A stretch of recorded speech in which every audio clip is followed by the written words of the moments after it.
Pregame.com. Hey, welcome to Pregame.com, Pregame.tv. I'm Scott Spreitzer, back in the saddle for the first time in a few weeks. He's Marco D'Angelo, and we're talking Friday night NBA. It's the Atlanta Hawks and the Boston Celtics. The Celtics currently a 4-point favorite, the total 188. This game at 8 o'clock Eastern on ESPN. The last time these two teams met, Rajon Rondo post a triple-double against the Atlanta Hawks, but his team lost 123 to 111, and Boston was a la New Orleans Laker-esque from the other night. Boston actually led that game by as much as 27 points, and Atlanta came back and won by a dozen. Now, since then, of course, Rondo's gone, Marco, and so is Boston's sub-500 record. They're now 13-4 straight up in their 17 games without Rondo, and I like what they're doing. You got Paul Pierce, when needed, playing a pretty mean point forward, spreading the ball out a little bit, and the team's playing with a lot of heart and a lot of desire right now. No question about it, Scott, and I'll tell you, we've talked about this team a couple times this week on First Preview radio show, and this is a team, Boston, they're baffling me. I mean, I got to be honest with you, they're defying the odds. We talked about it when we did the show on Tuesday, that they were going to be in a bad spot Wednesday night, and what they do, they go into Indiana playing back-to-back, and you had a good stat on them in back-to-back games.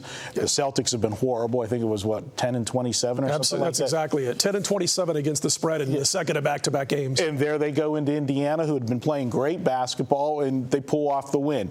But now they're coming back home. They're playing an Atlanta team.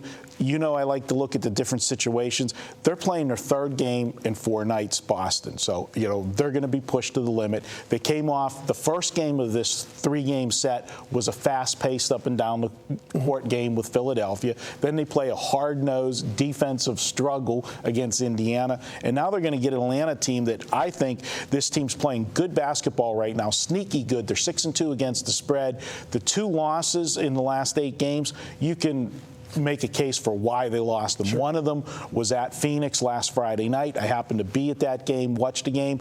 Atlanta was totally flat in that game. First half, horrible first half, a lot of turnovers, but they had the Lakers up next. Then after the Laker game, the other game that they didn't cover was against Denver, and that was the final game of that 6-game road trip, and it was the third game in 4 nights. Back-to-back nights off of the Lakers the night before and playing in the altitude, a horrible spot for Atlanta. I think they're a live dog here. Well, this one's my free pick, and I'll tell you if I agree. I absolutely do agree with Marco on this one. I think Atlanta plus the points is the way to go, and I know I had Indiana the other day, and that's crazy about that one. Indiana's up 81-72. They were laying about 9, and they were up by 9 with 4 minutes and 36 seconds left in the game. And I remember the time, and I remember what I was doing. That's how bad the finish was.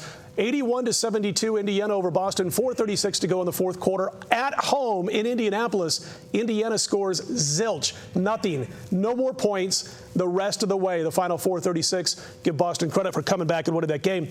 They are on this 4-game win streak, but now they're back home. They've been playing a lot of road games as of late. And one of the situations where I think Atlanta can get to them a little bit here is Boston still at times does have a problem on the glass. And I think with Horford in there, he can box them out a little bit, use his rear end to knock KG off the blocks on the boards. And also you've got Josh Smith, who I think has surprised everybody with the way he's reacted to staying put in Atlanta rather than being traded at the deadline. So I think Atlanta's the right spot here. I agree with you for all the reasons you said, and I'm going to back the Atlanta Hawks plus the points over the Boston Celtics on Friday. When we come back, it's Saturday college basketball. I don't know if we're going to have another 5-overtime game between these two, but it's Notre Dame at Louisville, the rematch. Stick around for that and more right here at pregame.tv.